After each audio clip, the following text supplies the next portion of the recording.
Et attention, le prophète alayhi salatu wassalam nous dit, Allah n'accepte pas l'invocation, ne répond pas à l'appel de celui qui l'invoque avec un cœur inattentif. C'est vraiment, il faut se concentrer. C'est quoi se concentrer? C'est que tu comprends ce que tu dis et tu médites quant à ce que tu dis pendant que tu le dis. Pas bismillahilladhi la yadurru. Non, tu sais, bismillahilladhi la yadurru ma'a ismihi shay'un fil ardi wa la fis sama wa huwa as-sami'ul alim. Tu comprends, tu prends ton... Oh, tu bailles. Ça. Na récité ayatul kursi, il baille. Alors le prophète alayhi salatu wassalam, il a dit... L'éternuement vient d'Allah, min Allah subhanahu wa ta'ala, le bâillement vient de min ash-shaytan. Donc ça ne veut pas dire que c'est haram bien sûr, mais il y a une influence parce que la paresse et autres, shaytan l'aime.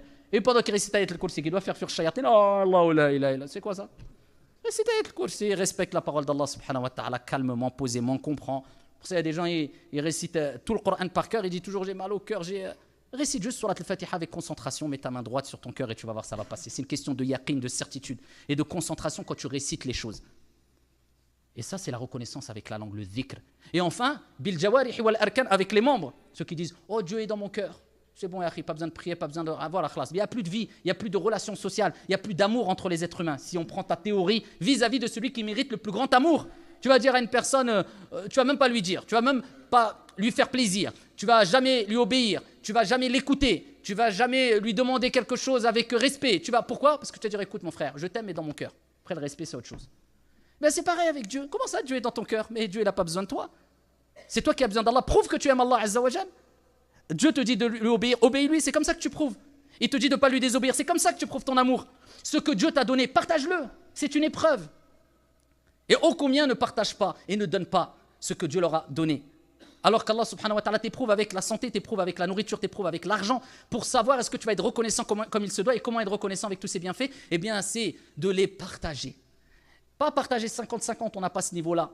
Mais Allah Azza wa Jalla nous rappelle wa anfiqu mimma razaqakumullah, et dépensez mimma razaqnakum, de ce qu'on vous a donné, de ce que Dieu vous a donné, de ce que toujours c'est ce que dépense ce que Allah t'a donné.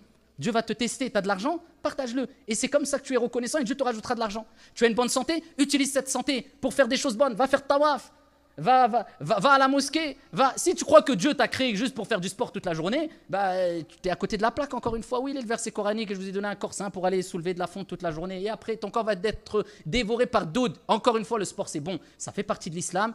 Wa inna li jasadika alayka haqqa. Le prophète a dit ton corps a un droit sur toi. C'est sûr. Mais de croire que c'est l'objectif suprême, non. Ton corps, utilise-le pour aller visiter les malades, pour aller faire du bien, pour travailler, pour gagner de l'argent halal. Et ainsi de suite pour tous les autres aspects de la vie.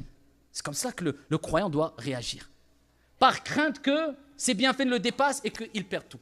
Allah, il parle de Daoud, encore la famille. Qu'est-ce qu'il dit? I'malu ala Daouda shukra. Ô vous, famille de Daoud, œuvrez, agissez à titre de reconnaissance. La preuve que la reconnaissance se fait avec les actions.